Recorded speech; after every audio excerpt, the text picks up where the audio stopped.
8-ші сабақтың жалғасы. Келесі мәтін бойынша берілген тапсырмаларға назар аударыңыз. Бірінші тапсырма. Мәтін бойынша сөздерді теріп жазып, сөздік құрастырыңыз.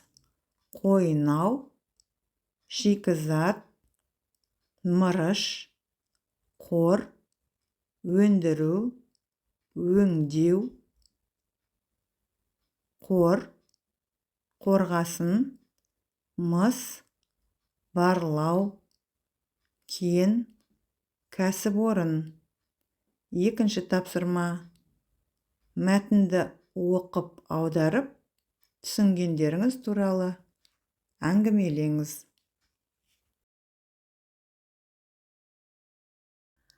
Грамматикалық тақырып сөз тіркесі. Сөз тіркесі дегеніміз сөйлемдегі сөздердің бір-бірімен мағына жағынан байланысуы. Жасалу жолы. Орын тәртібі арқылы жасалуы. Тіркестегі сөздердің орнын ауыстыруға болмайды. Мысалы, сиқыршы бала, алтын алқа, жайнаған өлке. Яғни бұл сөздердің орнын ауыстырып, бала сиқыршы, алқа алтын, өлке жайнаған деп жаза алмаймыз. Келесі қосымшалар арқылы жасалуы. Мысалы, сабаққа барамын, 4-ші сынып, күн сайын айтамын, көлге дейін бардым. Сөз тіркесінің сыңарлары. Бағыныңқы сыңар. Тіркестегі бірінші сөз, мысалы құлпырған. Басыңғы сыңар. Тіркестегі екінші сөз, мысалы дала. Құлпырған, дала. Келесі есімді тіркес. Есімді тіркес екі сыңары да есімдерден болады. Мысалы, қалың ағаш, сын есіммен зат есімнің қосындысы. Бұл өлке есімдік пен зат есім. 5 оқушы, сан есім мен зат есім. Етістікті тіркес. Басыңғы сыңары етістіктен болады. Мысалы, тез оқыды, әдемі жазды, сылқ-сылқ күлді. Үшінші тапсырма. Мәтіннен бірнеше сөз тіркестерін тауып жазыңыз. Сөйлем. Сөйлем тиянақты ойды білдіреді.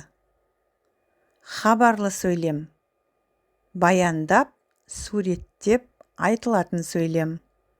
Мысалы, бүгін күн суытқалы тұр. Терезелерге қырау түсіпті. Сұраулы сөйлем. Жауап алу мақсатымен айтылған сөйлем. Мысалы, бұл кім, беренбісің?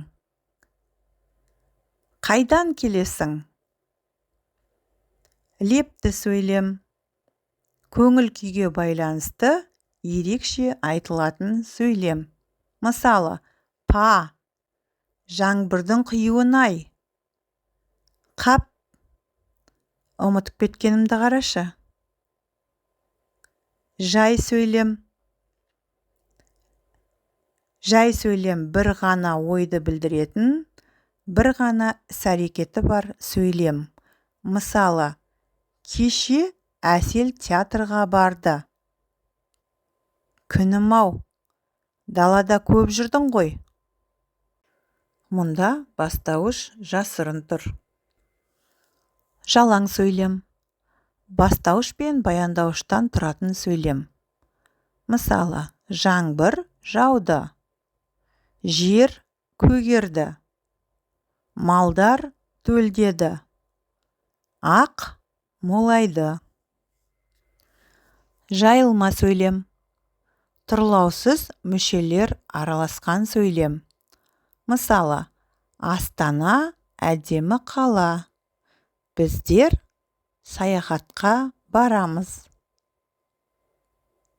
Келесі құрмалас сөйлем. Бірнеше жай сөйлемнен тұратын сөйлем.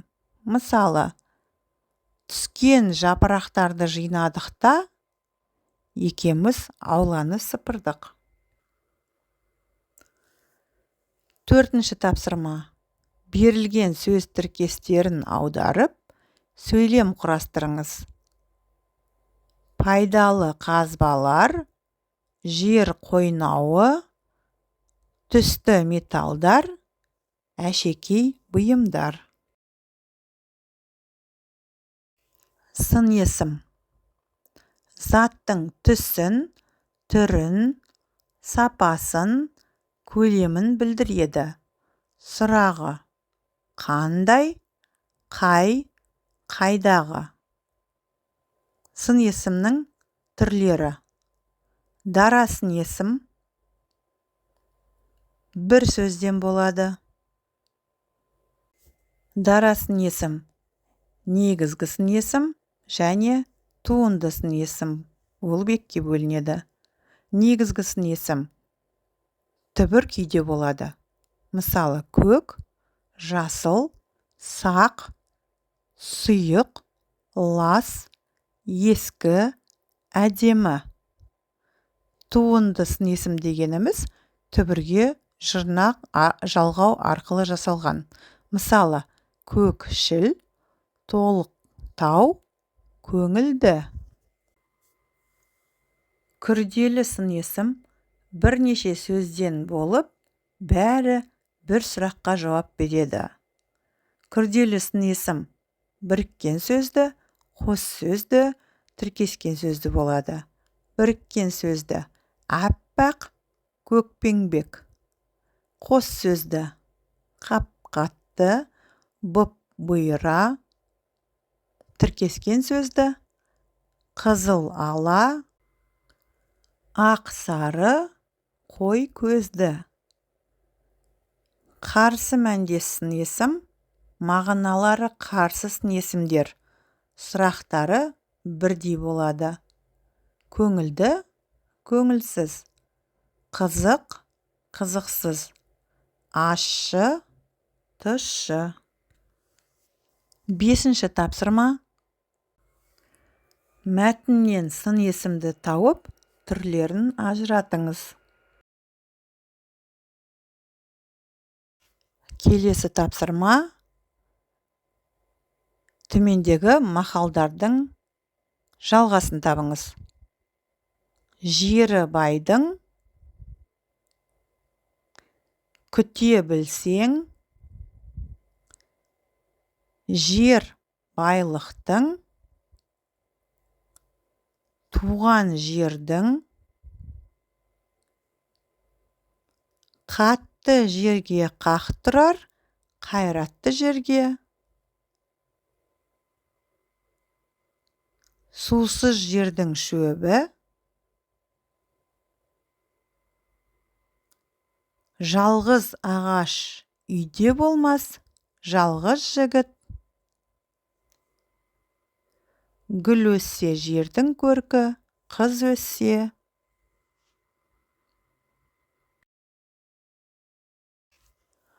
Қорытынды. Бүгінгі өткен тақырыбымыз қалай аталады? Еліміздің жер қойнауынан Менделеев кестесіндегі қанша элемент табылған?